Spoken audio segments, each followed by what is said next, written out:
Hello everyone, and welcome to another video here in Microsoft Flight Simulator 2020 in the Airbus A320neo. Today's video we're going to have a look at one of the bugs in the simulator which is affecting a lot of people, and that is uncommanded rolls of the aircraft. What I mean by that is either shortly after departure or sometimes even while at cruising level, the aircraft starts to veer off in a sharp turn over to the left or to the right, which if you have just taken off and this happens, it usually results in an uncontrolled dive and it becomes unrecoverable, and of course the aircraft then crashes. Quite frustrating, particularly if you've just spent half an hour on the ground setting your flight plan up.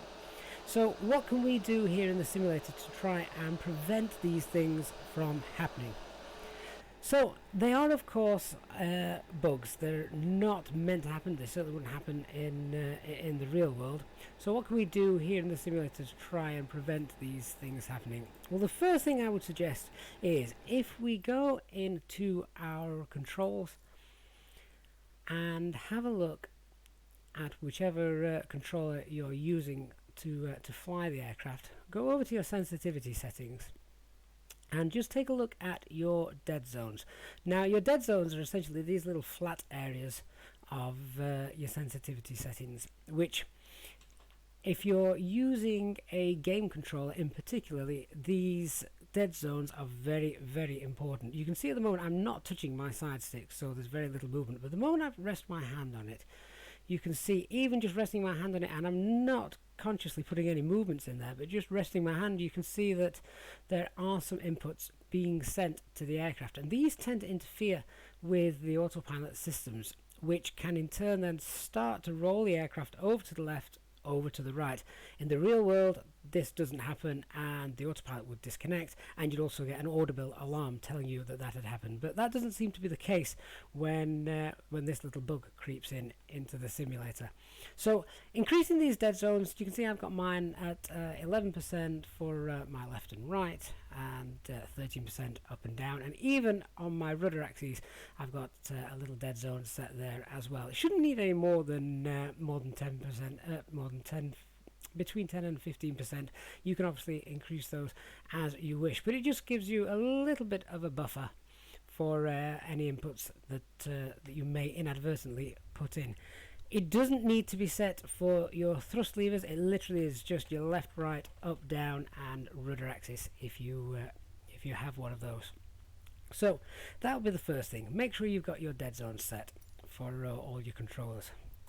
So let's just go back here and resume.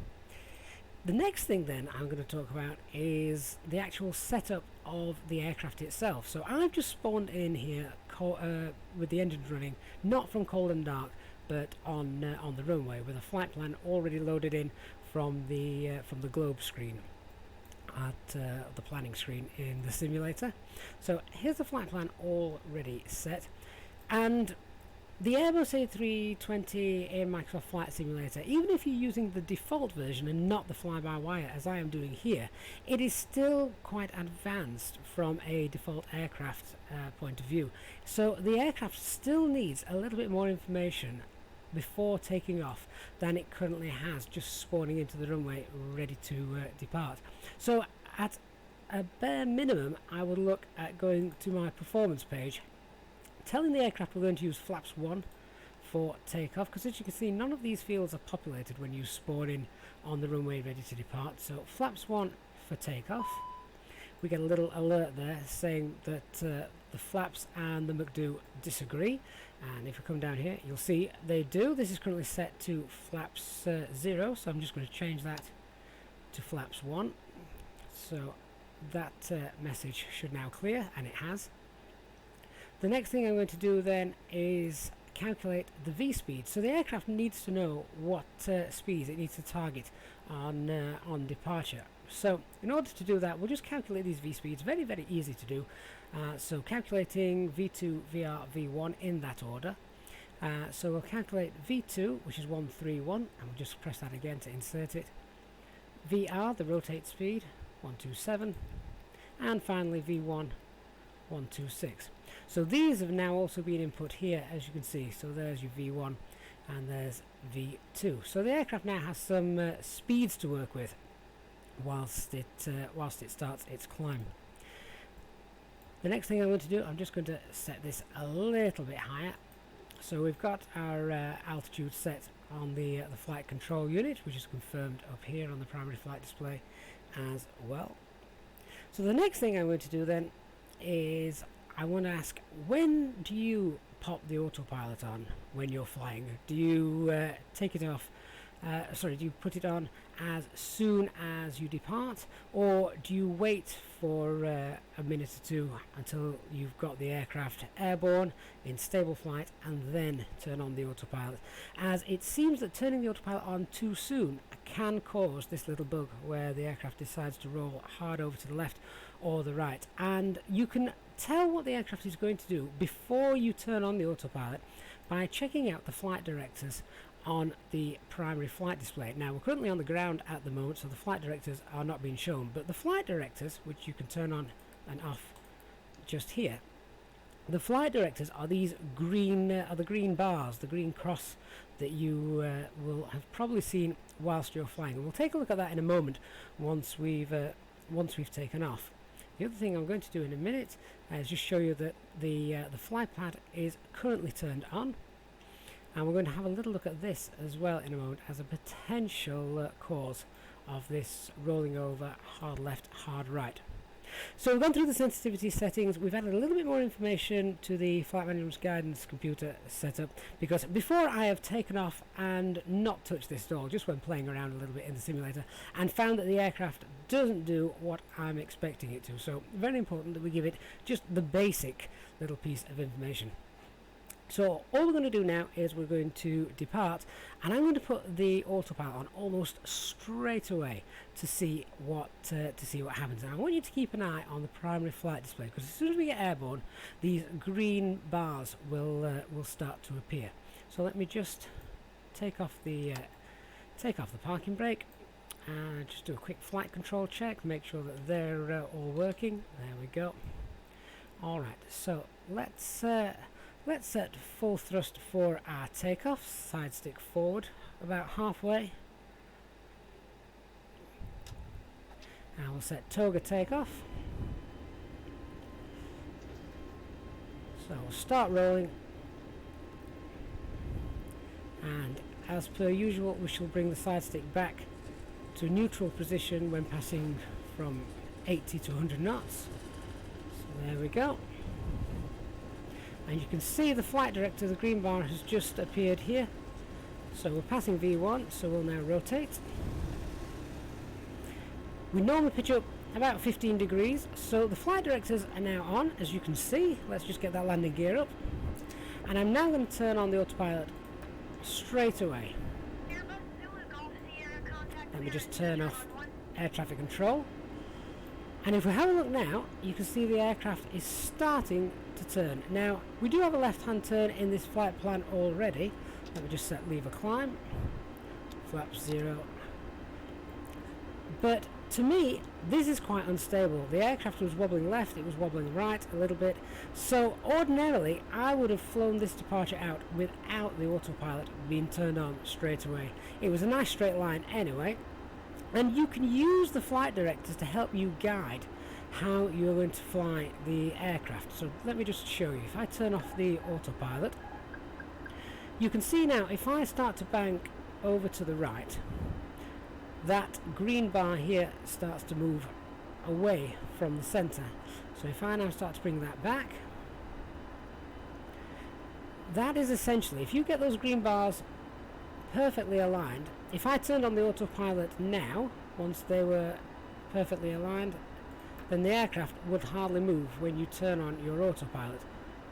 Which, to me, here in the simulator, because there is this little risk of the aircraft uncommanding a sharp roll left and right, I would wait until you've got these nicely aligned up before turning on autopilot 1. And it just prevents any sudden uncommanded rolls of the aircraft. So as you can see now, the aircraft's continuing to climb out quite nicely. So that may be another cause of these uncommanded rolls that we get. turning on the autopilot a little bit too soon. And you can always tell what the autopilot is going to do before you engage it by checking out where the green bars are from the flight director. The other thing then, which is only coming to play in the fly-by-wire mod, is the tablet.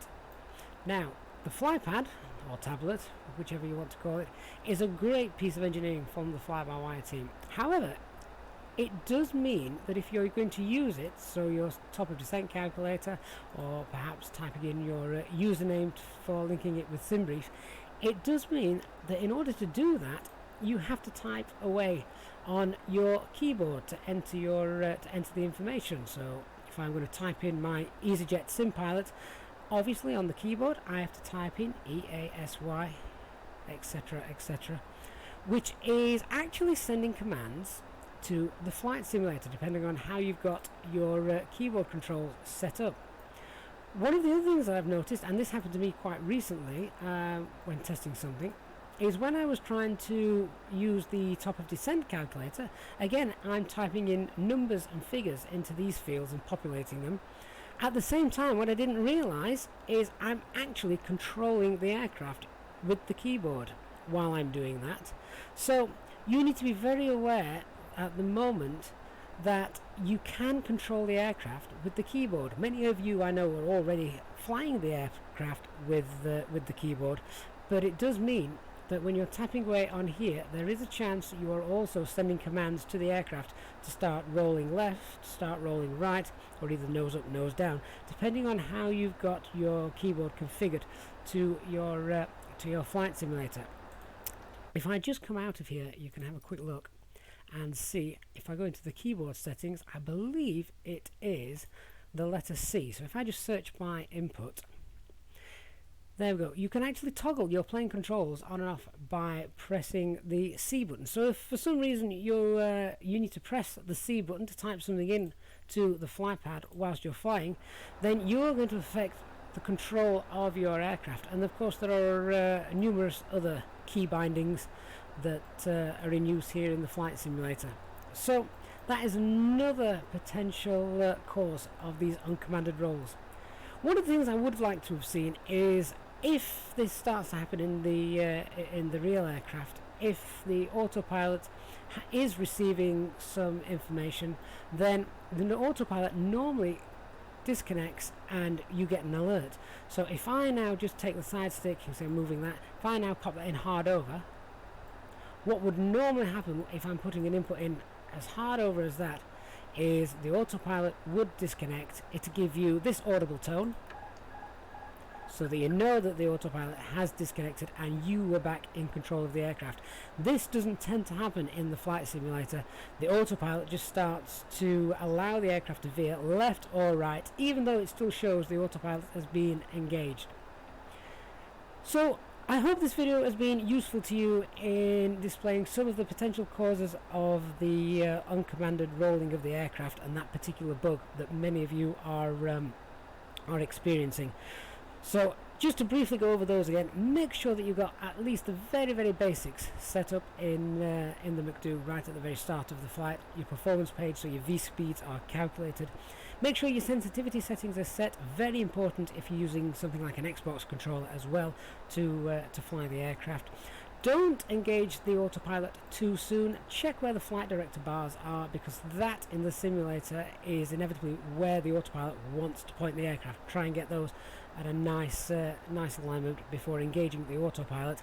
And if you're playing around with the beautiful flypad over here, just be aware you could be putting some controls into the aircraft which you may have done inadvertently. If this does happen, what I would suggest is turn the autopilot off, make sure that you've either entered heading mode or manage mode again and re-engaged your specific altitude that you're trying to target, and then re-engage your autopilot. Thanks for watching, guys. I hope you enjoyed that. If you did, please do consider subscribing to the channel and giving a like to the video. Any questions, leave those in the comments below. I'll be happy to come back and have a look at those. Thanks very much for watching. I shall see you all again very soon. Bye bye for now.